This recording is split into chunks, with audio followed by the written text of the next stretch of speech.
Hello friends, welcome to all of you. मैं प्रशांत चौबे आप सभी का स्वागत करता हूं। उम्मीद करता हूं आप सभी अच्छे होंगे और अच्छे से पढ़ाई कर रहे होंगे। तो फिर से करंट के टॉपिक को लेकर आया हूं मैं। तो फ्रैंकलिन टेम्पलेटन इन्वेस्टमेंट क्राइसिस, आखिर ये क्या चीज़ है और इससे जुड़ी हुई क्या बातें हैं, क्योंकि ये थोड़ा सा इकोनॉमिक्स का पार्ट है, तो थोड़ा आराम से इसको समझिएगा, क्योंकि थोड़ा सा टेक्निकली होता है तो जल्दी समझ में आता नहीं। तो थोड़ा सा एक रोज की तरह पहले एक न्यूज आर्टिकल। तो how Franklin Templeton mutual fund shot in the foot and put ₹300 crore investment wealth at risk. अब ये पूरा मैटर क्या है, आखिर क्यों ग्राहकों का जो है इतना सारा पैसा अचानक फंस गया, और Franklin Templeton mutual fund crisis क्या हो गई है, इससे जुड़ी हुई क्या बातें हैं, इसको थोड़ा सा देखते हैं। तो थोड़ा सा पहले एक समझते हैं कि चर्चा में आखिर ये क्यों बना हुआ है। तो फ्रैंकलिन टेम्पलेटन म्यूचुअल फंड जो है वो अपनी जो 6 योजनाएं हैं, जो 6 स्कीम हैं, उसको बंद करने का फैसला लिया है।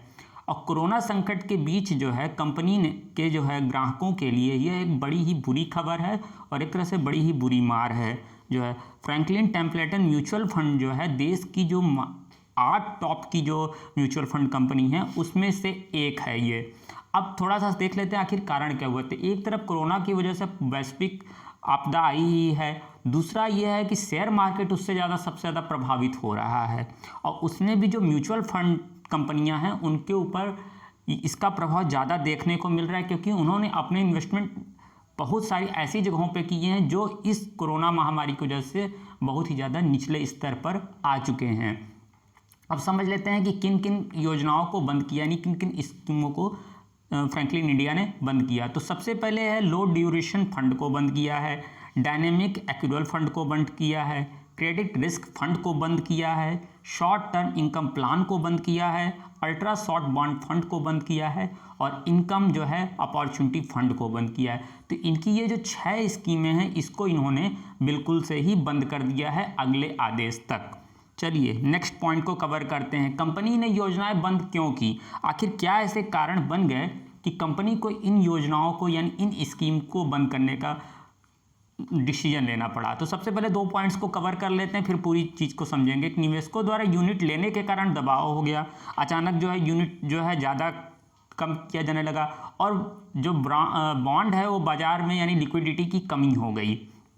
ठीक है, किसी निवेश जो है संस्था, और यह जो है पहला ऐसा मौका है कि जब कंपनी को अपनी स्कीमें बंद करनी पड़ी, यानी जब से ये कंपनी खुली है तो इसका जो है अब तक का रिकॉर्ड है कि अपनी स्कीमों को इन्होंने बंद नहीं किया है इस तरीके से।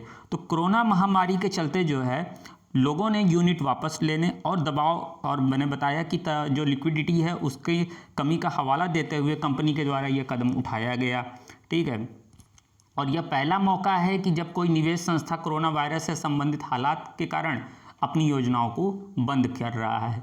चलिए नेक्स्ट पॉइंट को कवर करते हैं कि क्या ग्राहक इन फंडों में लेन देन कर सकेगा।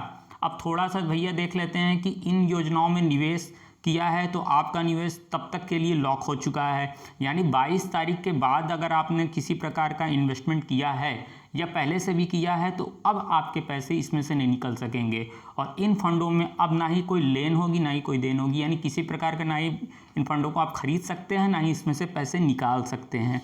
तो अगर इन 6 योजनाओं की बात में निवेश किया है, यानी अगर आपने इन 6 स्कीमों में निवेश किया है तो आपका निवेश तब तक के लिए लॉक हो चुका है। यह मान लीजिए तब तक फंड हाउस भुगतान नहीं करता है, ना ही करेगा।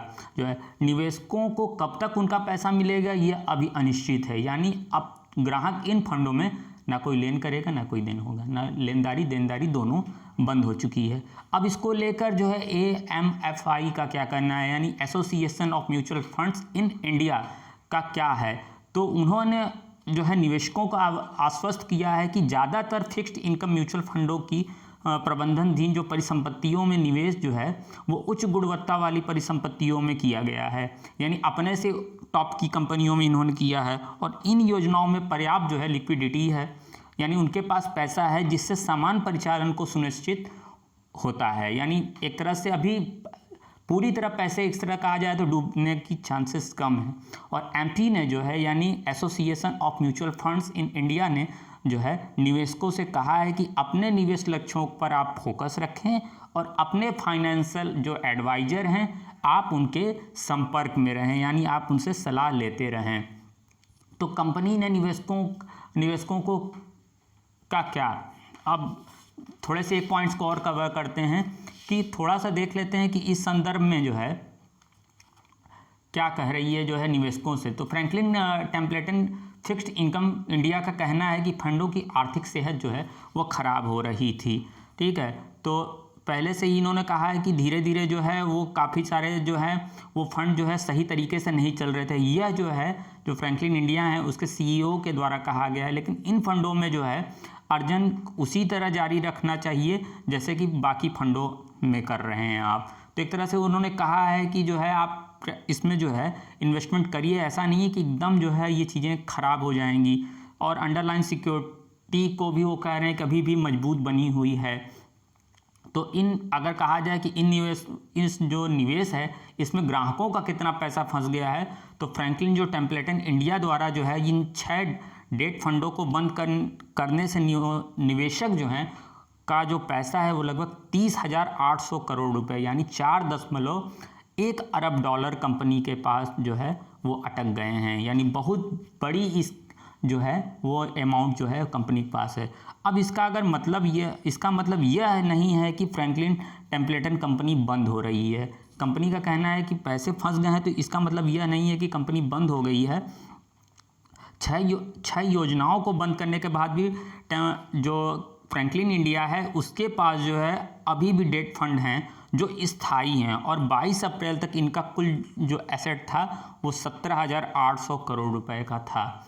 तो एक तरह से ये भी है। और इसके अलावा कंपनी के पास जो है 36,663 करोड़ रुपए के जो है 15 इक्विटी फंड और 11 हाइब्रिड जो श्रेणी के फंड हैं वो हैं स्कीम हैं जो कि इक्विडिटी और डेट के संयोजन में निवेश करते हैं। ये फंड हमेशा की तरह ही काम करते रहेंगे, ये चीज़ फ्रैंकलिन इंडिया का कहना है। अब इसको लेके एक्सपर्ट क्या कहते हैं, तो कंपनी द्वारा जो उठाए गए कदम से निवेशकों में एक तरह से असमंजस की स्थिति आ गई, अचानक हड़बड़ी हो गई और इसका जो है बाकी भी जो म्यूचुअल फंड है उन पर भी असर दिखना शुरू हो गया। तो खुदरा निवेशकों को डेट फंड में निवेश करते समय कहा है कि अपने दिमाग से काम लीजिए, हमेशा पोर्टफोलियो की गुणवत्ता को देखिए, निवेश करते समय कंपनी का पिछला रिकॉर्ड के नाम पर बड़े ब्रांडों को नज़रअंदाज करके अपने दिमाग से काम करिए। कहा भी जाता है कि mutual fund is subject to market risk. Liquid और ओवरनाइट फंड्स के अतिरिक्त जो है मनी मार्केट फंड्स, छोटी अवधि के फंड्स, कॉर्पोरेट बॉन्ड, पीएसयू और बैंकिंग फंड्स, गिल्ड फंड्स आदि हाई क्वालिटी पोर्टफोलियो वाली स्कीम सिक्योरिटी देती हैं। यानी लॉन्ग टर्म में जो है फ़ायदेमंद हैं ये कंपनियां जो हैं। अब थोड़े से और भी देख लेते हैं कि नकदी में गिरावट का बुरा असर।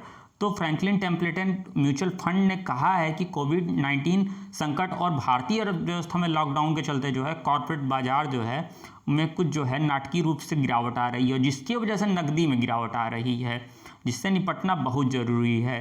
तो ऐसे में म्यूचुअल फंड लगातार यूनिट वापस लेने का जो है वो दबाव का भी सामना कर रहा था। अब इसमें थोड़ा सा आप समझ लेते हैं कि ये इसका क्या मतलब है, क्या फंड बेच सकेंगे, निवेशकों को कितना इंतजार करना चाहिए। तो इसका मतलब ये है कि इन स्कीमों में ना तो निवेश किया जा सकता है, ना इससे पहले गए निवेश में मुनाफा निकाला जा सकता है, ना किसी प्रकार का मुनाफा हो सकता है। तो हालांकि ये स्कीमें अपने नेट एसेट वैल्यू रोजाना जारी करेंगी, निवेशकों को अब इन फंडों में जो है प्रबंध के लिए कोई शुल्क नहीं लिया जाएगा। और 23 अप्रैल के बाद इन फंडों में यूनिट ना तो खरीदारी होगी ना ही तो उपलब्ध होगी। चलिए बाकी अब देख लेते हैं कि क्या फंड बेच सकेंगे। तो निवेशक अपने निवेश नहीं बेच सकेंगे। निवेशक को अपने फंड हाउस में अपनी परिसंपत्तियों को बेचने, पैसा लेने का इंतजार करना पड़ेगा।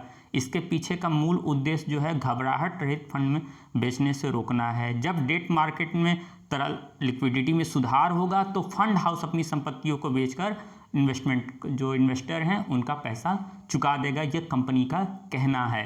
अब निवेशक को कितना इंतजार करना पड़ेगा।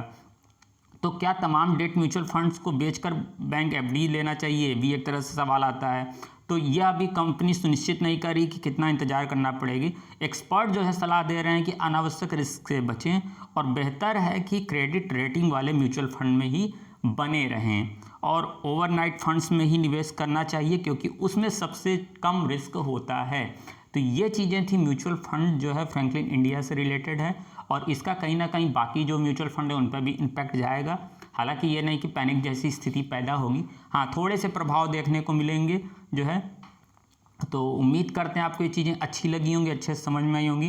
तो अभी के लिए धन्यवाद, नमस्कार, जय हिंद।